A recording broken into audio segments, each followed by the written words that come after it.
Do you like low budget, slightly below average production videos about Warhammer Underworlds? You do? Yes, of course you bloody do.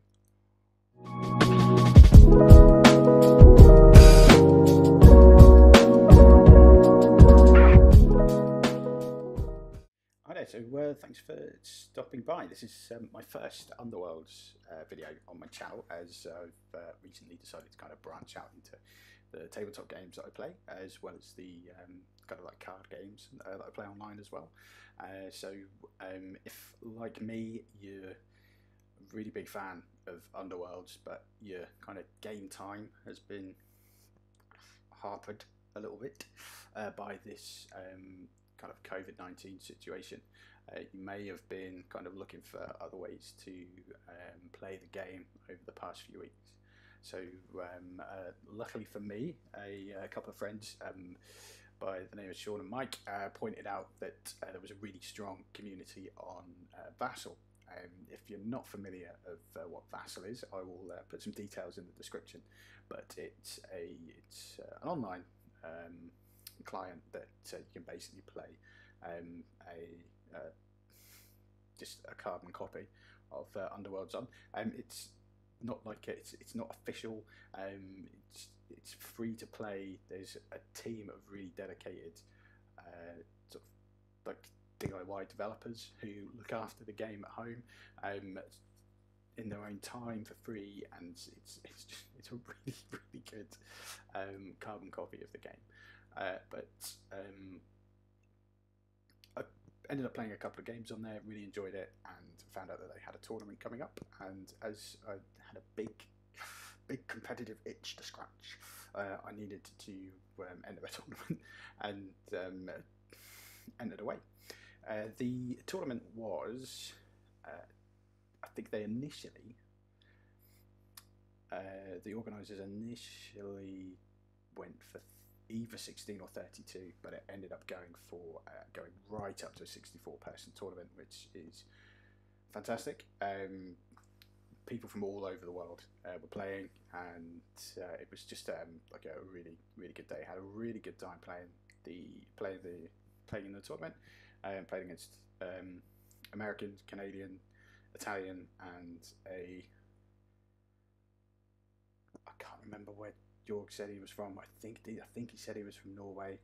I think. Apologies, Jorg, if you are watching. I completely forgot to write down where you're from, but it was a really good game.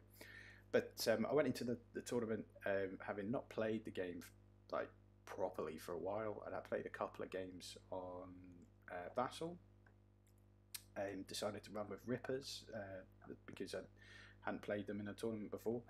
Really enjoyed it in practice, tweaked my deck, and in terms of performance on the tournament, did a lot better than I thought it was going to.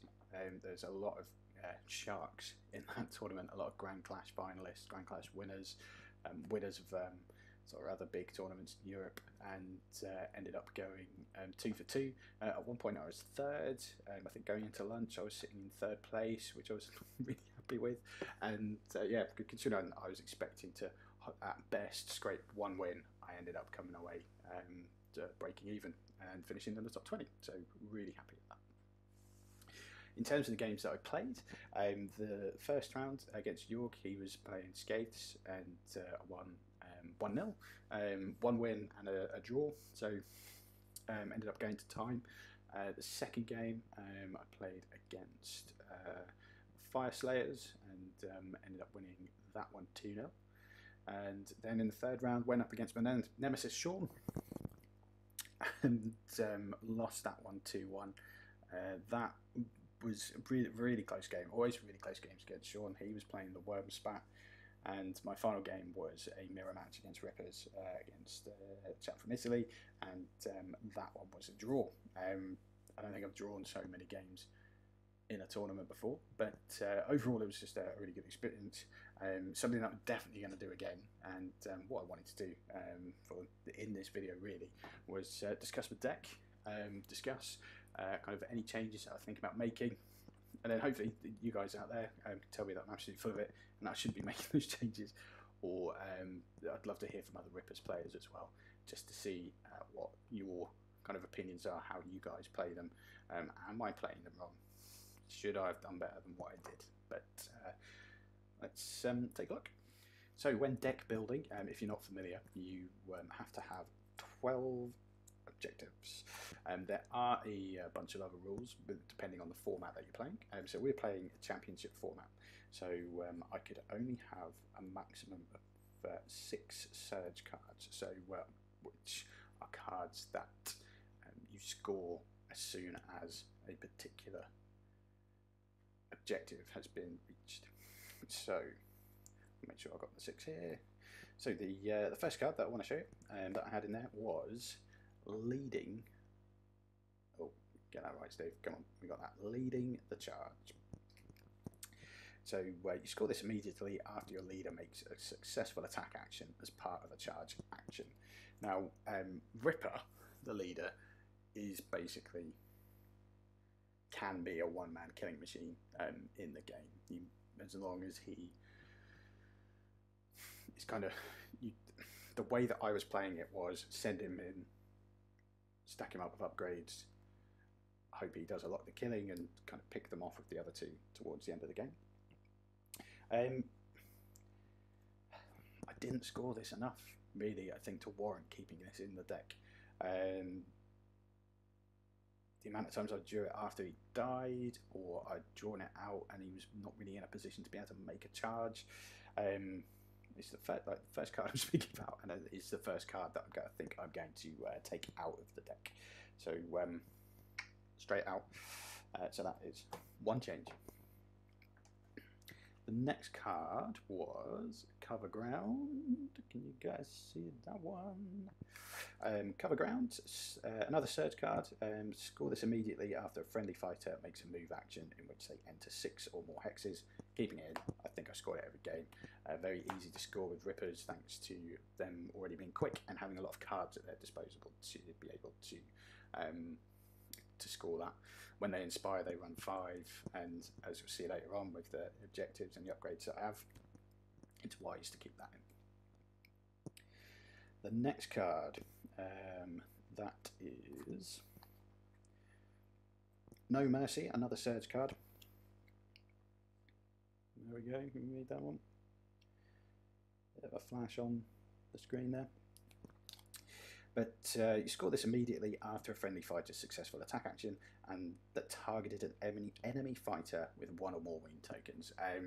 Scored this quite a lot. Again, this is a faction specific card, and it definitely plays on their sort of passive ability that they have. So after you attack normally, you can do a second attack, which is like fluff wise, it's the attack from the wolves that they ride.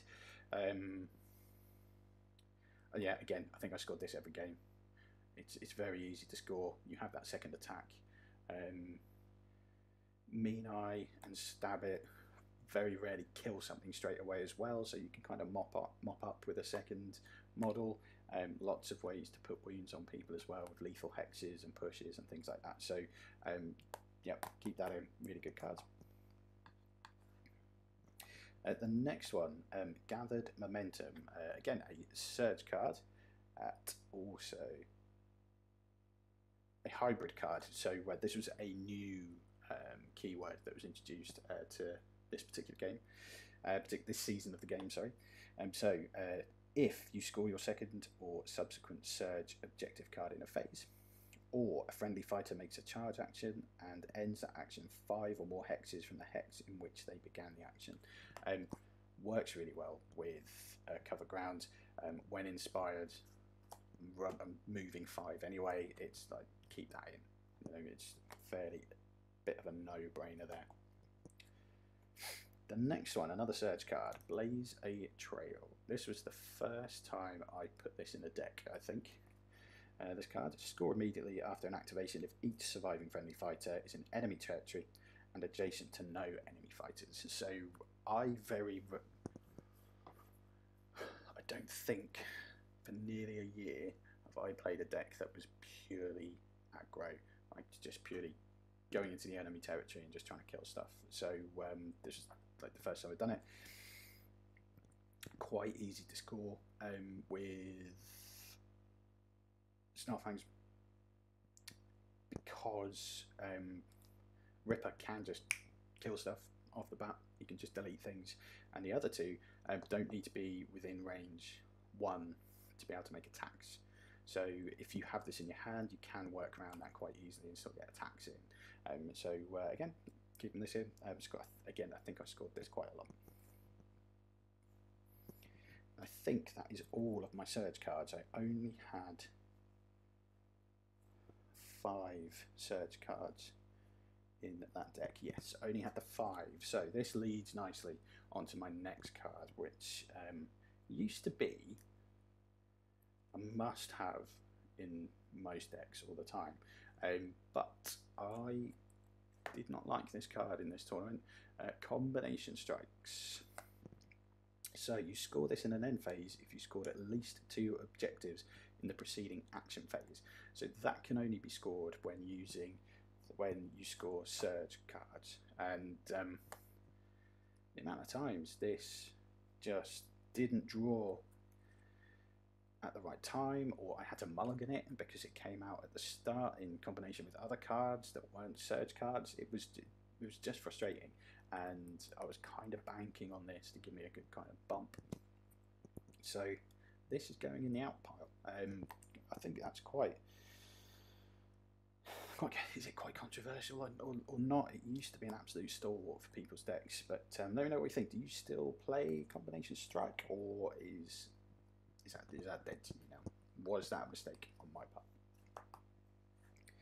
Now, the next two, I'm going to put these two in together, because at the start of the tournament, the TO did a little FAQ, because there were still a few kind of things that people ask questions about, and I think while the lockdown is on, an Underworlds FAQ or an errata isn't on the agenda for Warhammer. So the cards I'm going to speak about here are there. One is a Snarlfangs faction card, and the other is a universal card, so anyone can use it. They are Loaded with Plunder, and make sure that's the right one, and the Great Hunt.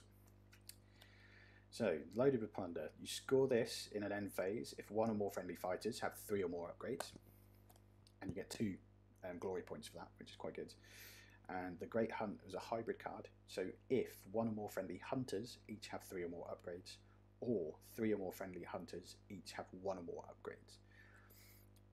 This was ruled by the TOs to include dead characters. So this seemed like must-have cards for me, just because of that basis, because if I had been wiped out, I could still pick up 3 glory at the end of the game. I don't necessarily agree with the decision for them to rule the card that way. They've literally done it as rules as written. I think rules as intended is probably not supposed to score like that, but you do have to play the way it's written on the card. So they trumped the rule that once a warband has been taken out of action, they're not technically in the game. But this scored me quite a lot of points, and I think it won me a couple of games as well, the fact that I had these in there. But would I keep them in? They're maybes, and they're quite dependent on how they're going to rule that rule in particular in the future. There is another tournament by these guys in a month's time. They may change their mind on that, on how that plays. But at the minute, if they keep the rule like that, it's quite easy points to score that can keep you kind of it can either keep you in the lead, even if you've had your whole warband taken out, or just kind of keep you within touching distance, so your glory differential isn't ruined at all by being beaten soundly and having everyone killed. Next up, Fired Up, the Buster Rhymes card. So score this in end phase if at least 1 surviving friendly fighter is inspired. It's quite easy to inspire Rippers, so if you're not familiar with their Inspire, condition.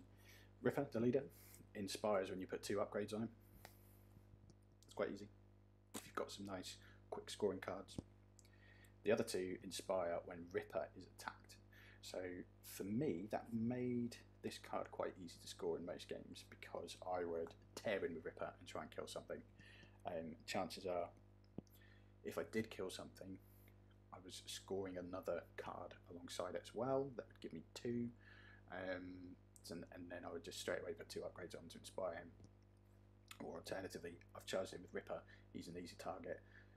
Sometimes the opposition would attack him, inspiring my other 2 dudes. So where I would then have the score fired up.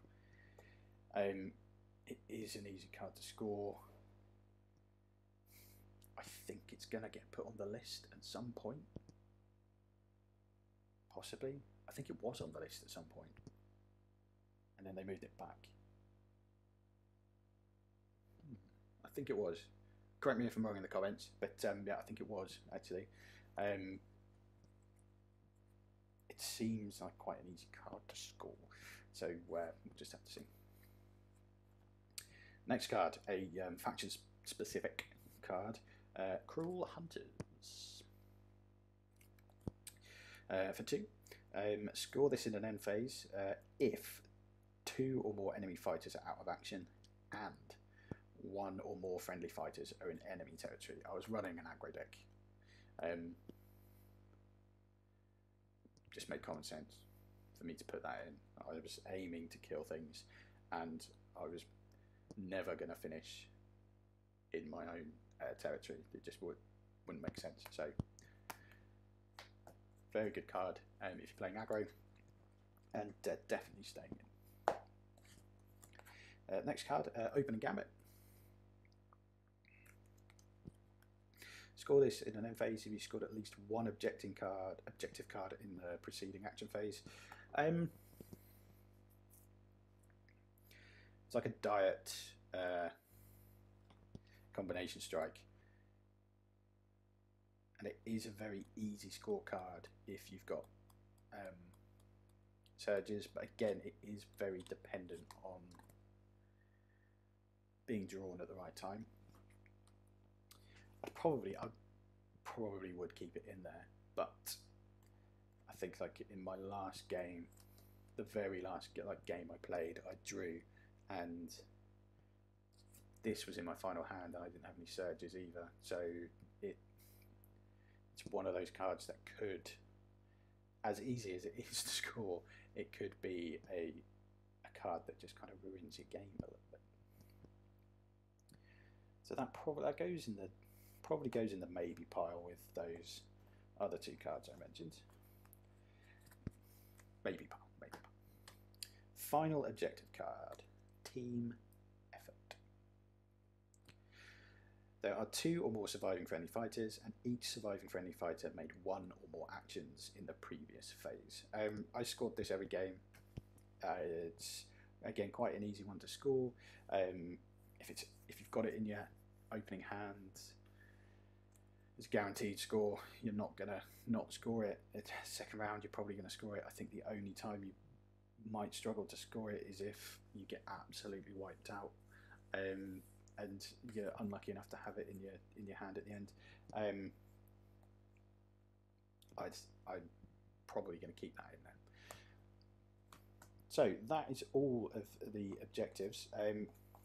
2 coming out for sure, and 3 maybes to come out there. What will I put in? That's for a different video. Next up is the Gambit Cards. So these cards have been renamed Gambit Cards since Nightvolt. So when they introduced Magic, so these are Ploy cards and Magic cards. Rippers don't have any magicians; they're all hunters. So all Ploys in this hand. I decided to go for a 10 and 10 standard. Yeah, I did. I felt like the amount of cards that I had there were good. So let's have a look there and see which ones are we planning on keeping. So first up, tracking. staying in. You know, this goes so well with cover ground. +1 move to the first fighter to make a move action the next activation. +2 instead if that fighter is a hunter. My whole crew are hunters, so they're going to be moving at least 6, up to 7 when inspired. That scores me covered ground and gather momentum, and gets them across the board really quickly as well. Particularly when Stab It and Mean, I have that option to attack from range as well. So it's a really good card, and yeah, that's staying in. Next up, my favourite card, which won me a game against Sean, and it's won me a few games against people as well. And I know people hate these type of cards, but I love it because it's just a nice little bit of chaos that you add to your game. Daylight Robbery. So roll 1 attack dice. On a roll of a hammer or a crit, take 1 unspent glory point from your opponent. I played this against Sean and I beat him by 1. And I think that happened in my first game as well. Daylight Robbery went off, and that's what meant we drew that second game, which then led to me winning 1-0. But it's a fun card. I like putting cards like this in. I'm sadistic. I like rebound as well for that reason. You know, there's a dice element to this game, and I like to chuck dice. So Daylight Robbery staying in. Funny when it goes off. Not so funny when it doesn't. But yeah, it's a fun card. I like it. Next up, Distraction.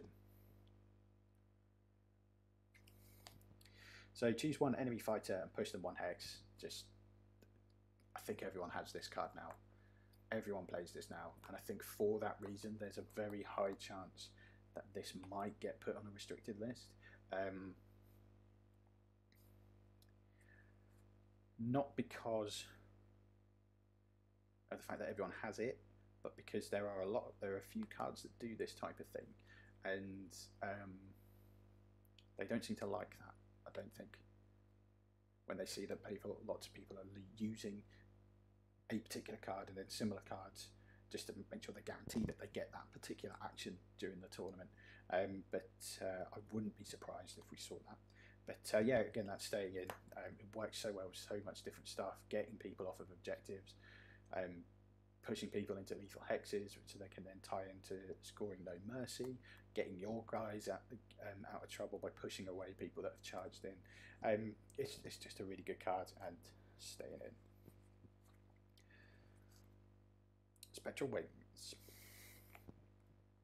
+2 move to the first fighter to make a move action in the next activation. Again, staying in for the same reason that tracking, staying in helps me score 2 of my objectives, gives me great board coverage, stacks very well if you use it with tracking as well, which I did in one of my games, and one of my hunters ended up going 9 across the board. Yeah, good card to have. Vindictive Attack is my next one. So +2 dice to the first attack action made by a friendly fighter in the next activation. So just adding dice is such a big deal. So particularly if you got swords and you're attacking something with 1 defense dice, just giving you that extra potential to be able to land that extra hit or crit. Faction specific, staying in. Really good card, really. Next up, Mischievous Spirits. Starting with you and going clockwise, each player does the following. Pick 1 objective that has not been moved with this ploy and move that objective into an adjacent hex. Do this until each objective has been moved once.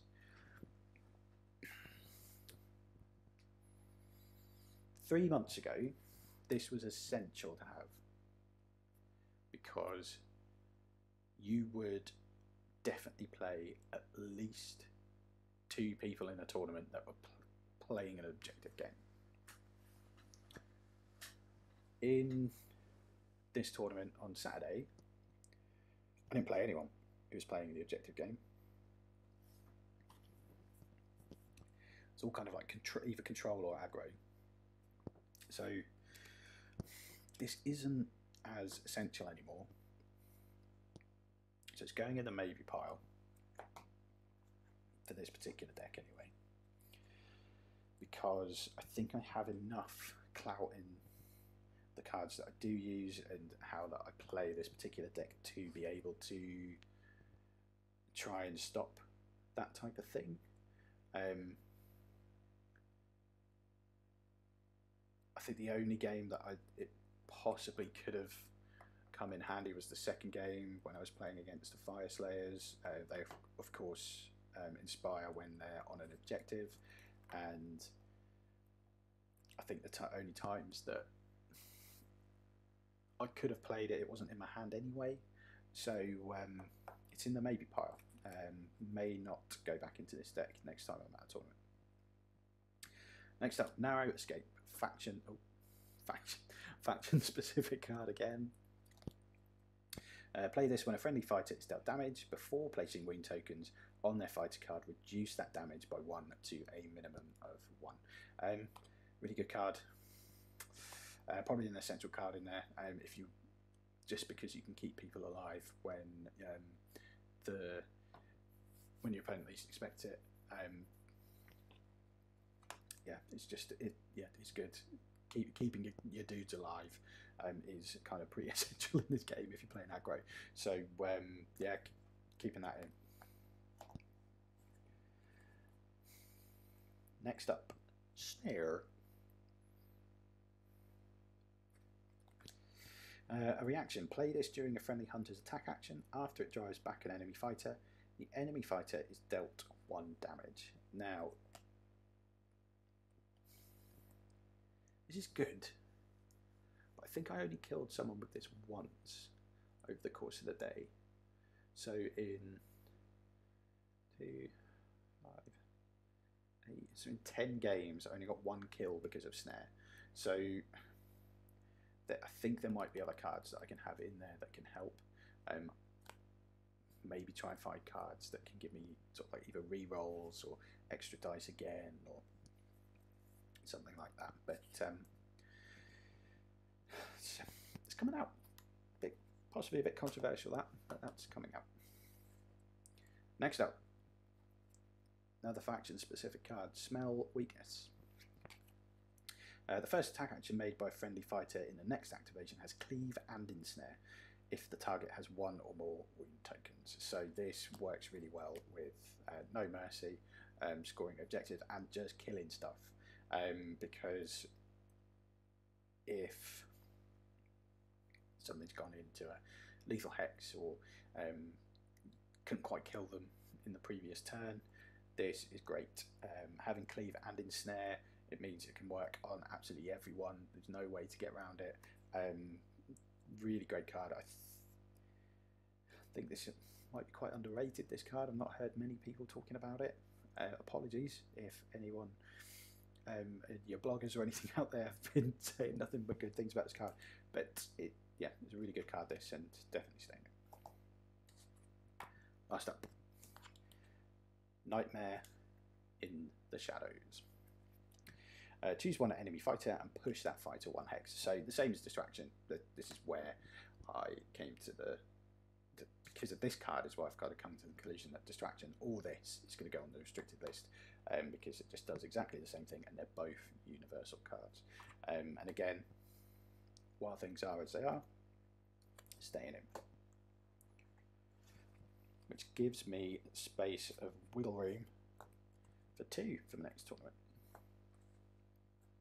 But what do you think about those sort of ploys that I've said? What would you have put in? What are your opinions on some of these cards as well?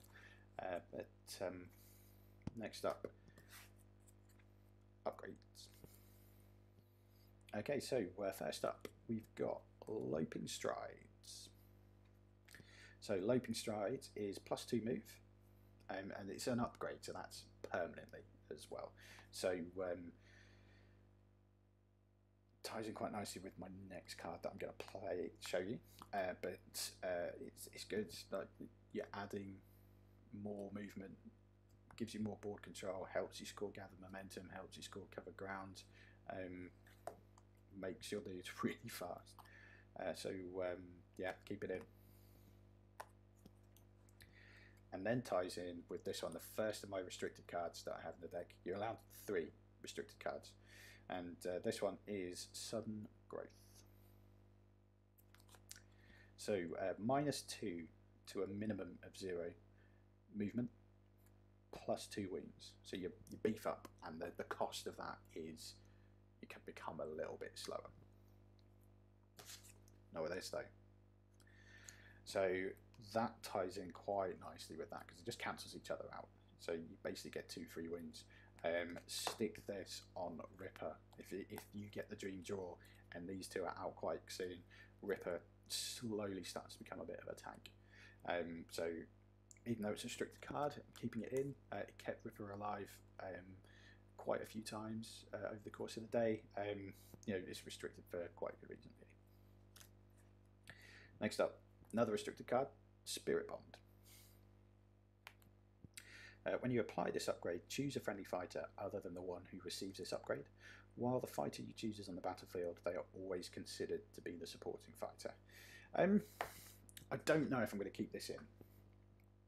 Having that kind of supported fighter thing is good. It then puts a target on the person that doesn't have the upgrade, which can be good. I'm just not sure if my restricted slot could be better spent elsewhere, particularly in my objectives. So that's going, that's out. My final restricted. Oh, Tome of Offerings. So this is one of the Cataphren tomes, and if this fighter takes 1 enemy fighter out of action, gain an additional glory point. So you're basically making kills worth at least 2. More on that in a bit. Kept me in a lot of games, helped me win a lot of games as well. A lot of my games were really close, and without this and without another card that I've got in here and without Daylight Robbery, they would have been games that I would have probably lost. So that is staying in. It's a restricted slot. It's a restricted slot well worth using. So staying in. And when I said worth at least 2 kills, 2 glory points in a kill, trophy belt. Gain 1 spent glory point when this fighter's attack action takes an adjacent enemy fighter out of action. Gain 1 unspent glory point instead if the target was a quarry. So this, again, is staying in. Combined with Tome of Offerings, that's 3 for a kill. And if you do it as part of a charge action and get it in gather momentum, that's 4. I know I said I was taking the card out, but I scored it when I had Trophy Belt, gather momentum, Tome of Offerings, leading the charge, and then the kill. 5. I got 5 glory, and it swung a game massively for me. So that 100% is staying in. It's a really good card, and it's restricted to hunters as well. So it's not something that everyone can have, like Tome of Offerings. So with Rippers being, all 3 of them being hunters, you can put it on anyone you want. So a well-placed trophy belt can help swing a game for you. Sting of the Grub. +1 damage to this fighter's range 1 attack actions. If this fighter has 3 or more Grub aspects, remove those cards from the game. They do not go into the discard pile, and give the avatar of the Grub upgrade to this fighter. I've not got this card in there for the avatar nonsense. I don't think all 3 of those have been released yet. I think there's only 2 available at the moment anyway, but this just gives you +1 damage to your attack actions, and so that's just pure simple, maybe buff me up a bit, maybe a little bit stronger, and keeping it as a nice card.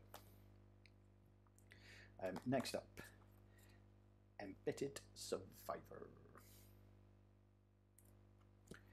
+1 wounds. Pretty simple. Not much else to say about that.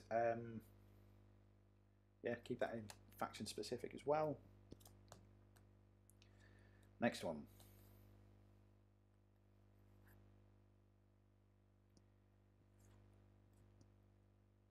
Bonded. When this fighter makes an attack action that targets an adjacent enemy fighter or is the target of an attack action made by an adjacent enemy fighter, this fighter is considered to have 1 additional supporting fighter. Really good. It just gives you an extra chance to make a hit or make a defense. Faction specific as well. That staying in. Next up, Great Strength. +1 damage to this fighter's range 1 and range 2 attack actions. I misunderstood this card, so apologies to Sean in my game. I thought that it meant being in range, but pardon me. But anything that, if their attack action is 3 or more, I can add it on. But I don't think I need it. I've already got the Sting in there. There might be some more stuff out there that I can probably have that is a bit more beneficial. So, a toot. And finally, Survival Instincts. This fighter is a quarry. If this fighter is a quarry, this fighter is on guard. Didn't use it once, all day. Didn't find a reason to. So that is out. So that kind of leaves me with 3 upgrades to find, 2 ploys to find,